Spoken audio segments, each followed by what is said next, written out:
When I first heard that iPads come to school, I thought it was a really good idea because you get to do something new and you're helping the environment without using less paper, and everything's done digitally now than like traditional on paper and stuff. I thought it was a really good idea.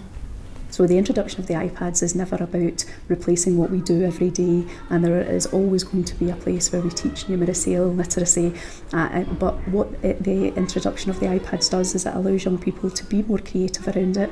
It allows the pace of learning to increase quite significantly, and it allows a variety of resources which leads to an increase in creativity. For me, it's children and it's their way forward, and when they go out to the big bad world out there, it will be digitalisation that they'll have to deal with. And for those who couldn't afford the computer at home, and for those who don't have the iPhones, for me it's their way forward, because then they are not left out. They will keep going with everybody else.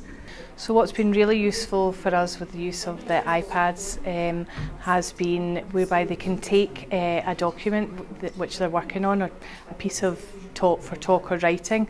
They type it up in a Word document and they're able to review the document in French, but also they're able to play it back in French with a beautiful French accent. Premièrement, je mangerai équilibré. Deuxièmement, je ne boirai jamais de boissons gazeuses.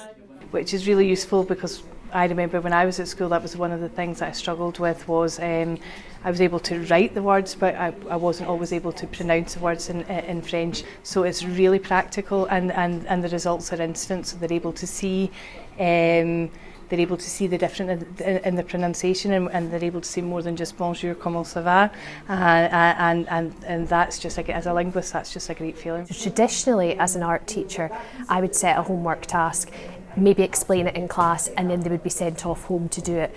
But with the Shobi app, there's sort of live time feedback, so they could send me a message saying, I'm struggling with this bit, and I would be able to respond in text or with a recorded voice note or any sort of thing, so they can get assistance at any time that suits them for their homework.